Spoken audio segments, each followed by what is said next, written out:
What's going on, y'all? What's going on? This Lo. This is Key, and we're Lo&Kee. Gonna drop y'all a quick little situation. You know what I'm saying? Quick little vid. Talk about. We was watching this video. Well, I heard about the term, but this was my first time actually seeing it in the physical form about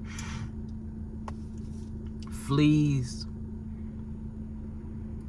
can jump high as hell, pretty much. They can jump high. But this guy had literally put them in a jar and showed, because I heard people say it a couple times, you know what I'm saying, like Eric Thomas, forgot who else, but this guy actually did the test. He put the fleas in the jar and they was jumping, hitting the ceiling, of course, then just took the jar off, took the top off the jar, and then they never jumped past that ceiling. And then a voice came in and said, even the perpetual generations that, you know what I'm saying, the present fleas spawn, they will cease to jump past the height that their ancestors jumped. And that's, even though we not fleas, like, the analogy remains the same, because I see it day to day, you know what I'm saying? Family who is on Section 8, it's a known fact that those are the best renters to have, you know what I'm saying? Because those are the ones who will quite possibly remain on Section 8 for the rest of their life. Not only that, they kids will grow up and end up being on Section 8. And the Section 8 is, you know what I'm saying, it's synonymous to the ceiling in this context, because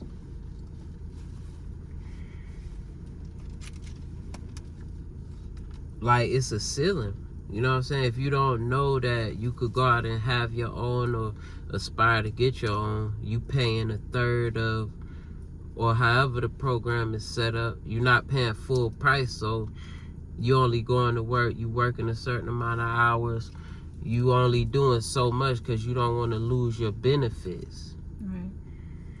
So yeah, you keeping that right there, but you not able to experience the abundance that's outside of that, you know, that's outside of that lid.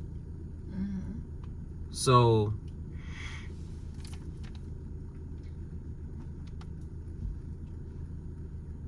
it's a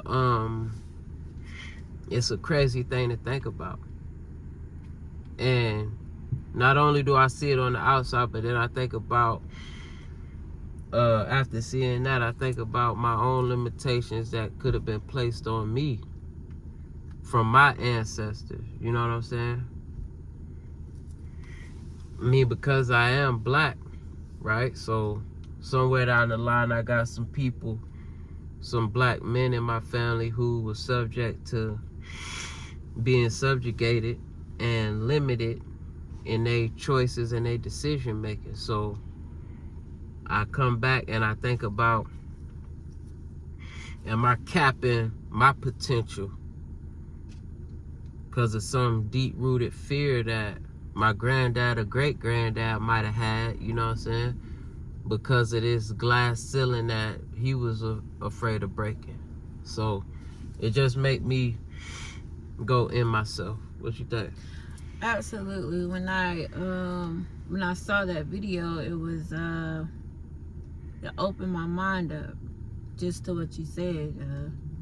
A lot of these I'll call it mindsets have been passed through generations, and a lot of people, they don't see it that way. You know, it's for instance, when I was like a big girl, I was told that it's hereditary. Every woman in my family was big, so it just runs in my family. Now I could have accepted that, you know, and said, well, hey, I mean, my aunties was big, my grandma was big, her mama was big, and my great-great-grandma, she was big. You know, all my cousins, females, big. You know, we eat chicken. We like a bunch of, you know, fattening foods, not healthy foods. Nobody eats healthy. Nobody works out. Nobody, you know, can tell you how to get healthy. You know, nobody can help you get healthy. But if you accept that mindset, it can become a part of you, which means that's a cap. That's the lid on the jar. And it's showing you that you know, in your mind, you've accepted that you're not going to be no more than what you are. Which means that whatever comes with that, it comes with that. That could be dying at a young age. That could be having a heart attack at a young age. That could be having a stroke at a young age. That could be high cholesterol, high blood pressure, diabetes, congestive heart failure. It could be a plethora of things. Yeah. Also, cigarette smoking. My grandma smoked cigarettes. My dad smoked cigarettes. My auntie smoked cigarettes. My cousins. That could be something that I could have accepted, but it's like when you take the lid off the jar and you see that, hey, I can do something greater than this limitation. It becomes where you seek the information. It becomes where you take the action, even if that might not be the right action. As my husband, we were talking about this earlier, he says that you could take the action, and even if it's not the right action, you take another action. At least you know that didn't work, so I can do something different. And this generational thing, it comes to a point where you want to be different. You know, you've identified that this is not who I am. This is not who I want to be. You know, I want to be something greater, something different. And even though I may not even know what that looks like, I know that I'm doing something different than what generations have put on me. And we come from a lot of scarcity, a lot of fear, slave mentalities, financial poverty mentalities. We come from broken families. We come from even like drugs, like our family members being on drugs. We come from you know, having like things taken away from us, just like the system. Once you're on the system, they depend on you to be your everything that comes under you to be on the system. That's to keep things going. But once you realize these things, and once you make a decision to do something different, it becomes like a new you, a upgraded version of you. Like, hey, I don't have all the answers, and yeah, nobody's in my family can teach me this, but I'm gonna teach myself, and I'm gonna figure it out, and I'm gonna change the trajectory of where this family is going. That's real. Yeah. So it's just you know, you don't want to, because it seems like the fleas, as long as the lid was on, like when they were once trying to jump, hitting the top of the lid and jumping back and falling back down, it was like they kept trying until they seemed they weren't getting anywhere. So everybody succumbed to that limit. That level, yeah. And then you notice when you take the lid off, their spring wasn't even like, okay, the lid is off, I'm gonna spring higher. No, it became very minimal.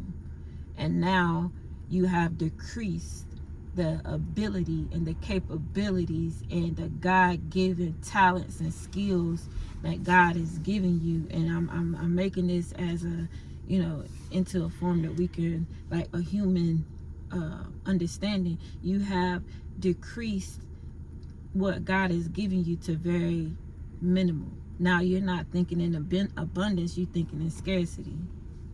Oh, I can't have that. I don't make enough money. I don't have that much money in my bank account. Yeah. I've seen where certain people in my family, like they'll you have a get together, they watching how much you eat. And if you taking stuff home, they watching that. Like, it's like little things. If you in abundance, it doesn't matter. Eat as much make as you you not want. even want that, because that's the whole purpose of the food. Make you not even want to, you know what I'm saying, eat people's shit, man. Yeah. And even with kids, sit at the table until you finish eating. Like, what is that? You forcing me to be obese, because now if I fill my plate up, I gotta eat all of that, right? And then I gotta sit there until I eat it. Not eat for nourishment. We eating until we fat and obese. So it's the little things, it's the mindset, and it's actually like a scarcity type of, yeah, that's real. Yep. So go inside of yourself, see where your limits could be, and let's try to overcome them. I'm Lo. This is Key and Lo&Kee. Peace.